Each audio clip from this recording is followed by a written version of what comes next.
Opinion language as privilege. How English reinforces caste and class in India. English is undeniably far more than just a language. Its omnipresence has transformed it from a linguistic tool into a system of power and advantage in itself.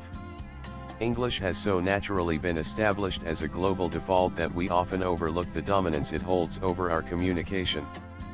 It has evolved to function paradoxically, both as a classificatory criterion that divides people, and as a unifier that binds our linguistically, regionally, and culturally diverse subcontinent together. Rosemary Salamoni 2022, in her work The Rise of English, builds on sociologist Pierre Bourdieu's concept of cultural capital and uses India as an example to demonstrate how English can be a strategic tool for social mobility, as well as a marker of exclusion.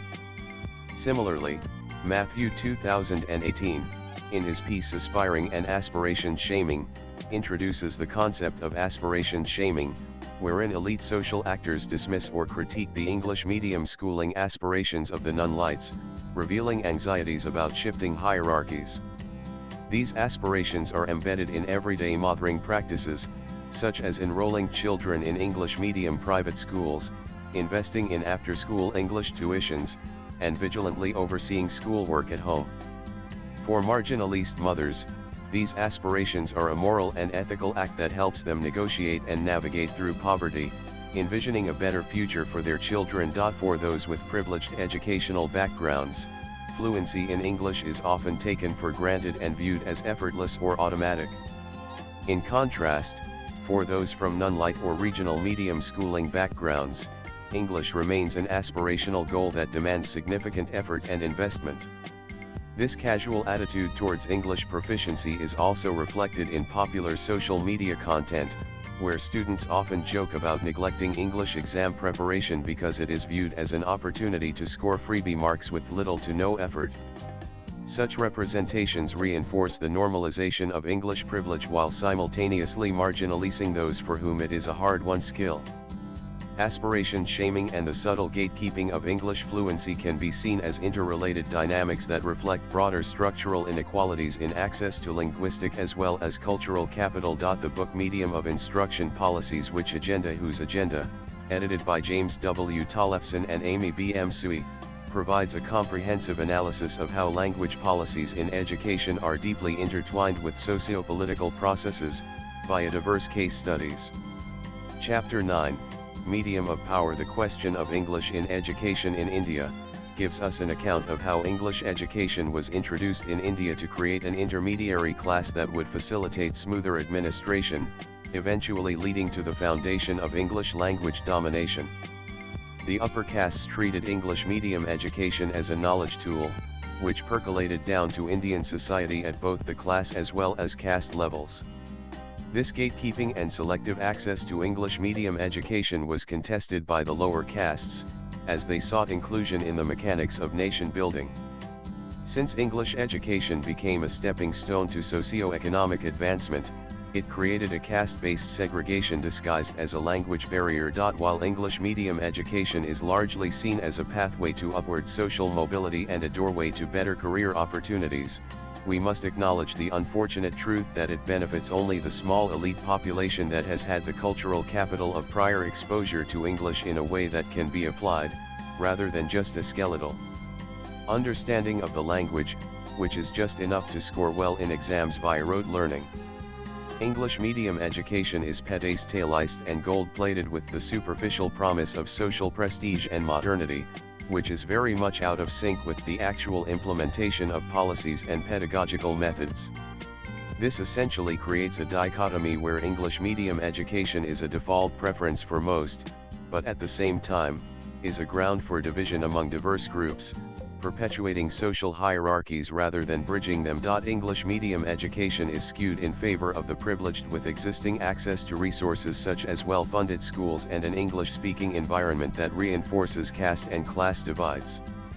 The widespread notion that English instruction from a young age guarantees better English skills has been debunked time and again. Pedagogical trends show that for disadvantaged students, foundational literacy in their mother tongue, which is already familiar to them, tends to improve the overall quality of learning. However, the paradox lies in the fact that while English medium education is divisive on one hand, it also serves to bridge the communication gap between those from completely different regional backgrounds. The number of private schools in rural India has ballooned, with many private as well as government schools now offering English medium instruction. Although teachers in government schools are adequately trained, certified, and qualified to teach, private school children still tend to perform better overall.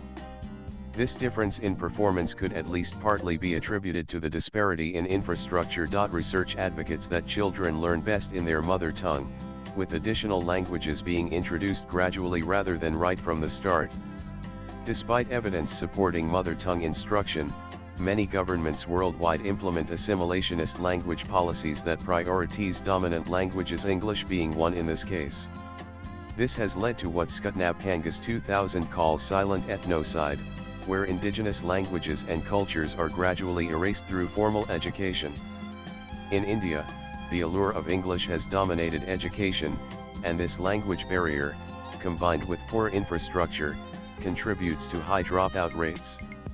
This challenges the maximum exposure myth, which is a fallacy at best. Yet, we must not treat the mother tongue A-based language model, backed by reliable scholarly conclusions, as a one-size-fits-all strategy, because it might not work unless it is regionally adapted or modified to fit students' needs. A common neighborhood school where multilingualism would thrive alongside the acquisition of English as a practical skill rather than a superior one that serves only social prestige is more likely to benefit marginalist students. Using activities that integrate students' home languages with English, as well as hands-on materials like newspapers and advertisements, are changes that could facilitate better language learning outcomes. Teacher-focused changes, including training in the psychosocial and linguistic aspects of English language use in students' daily lives to create inclusive classroom environments, are likely to be more meaningful. Some of India's English language teaching ELT methods are overly dependent on grammar translation and rote learning, with minimal focus on meaningful communication. The three-language formula, an excellent step by the Modi government, introduced to promote mother tongue A-based multilingualism while ensuring students gain proficiency in Hindi and English, has been advocated by numerous scholars. What is interesting is that marginalist communities view English as a tool for empowerment and upward social mobility. Interestingly, studies suggest that a disproportionate emphasis on English medium education has deepened marginalization. The literature on English education in India unequivocally points towards a multilingual approach as being the best strategy to overcome linguistic-based disparities in education. This ultimately boosts the overall return on investment in education in terms of better career opportunities and creative, application-based learning.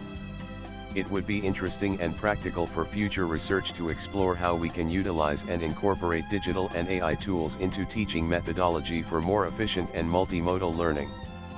For example, smartboards can be used to teach a large number of students at the same time, rather than trying to micro-invest in every child from the beginning.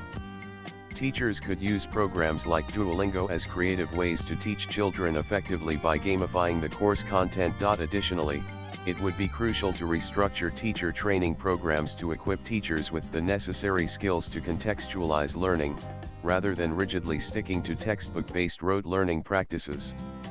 An example of this could be drama-based or role-play formats of teaching. Another innovative technique could be asking teachers to keep reflective journals that document what teaching strategies worked or didn't and why, in order to identify and improve pedagogical methods.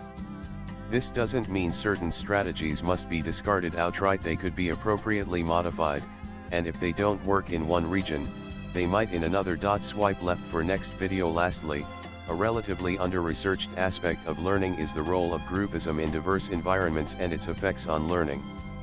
Educational institutions have increasingly strived to make their campuses diverse for inclusivity. However, even in diverse institutions, students tend to stick to their own class, region, and language-based cliques, which renders the attempts at learning from diverse peers futile. Does groupism add an extra layer of social pressure to speak a certain language to be accepted and treated a certain way on campus, or does it create conditions of motivation in students to enhance their language skills to fit in better with their peers? The answer to these questions will vary based on a multiplicity of factors, but they are crucial to quality learning. Yashija, a multifaceted student, is an avid commentator on various topical issues. Views expressed in the above piece are personal and solely those of the author. They do not necessarily reflect News 18's views. Latest blogs.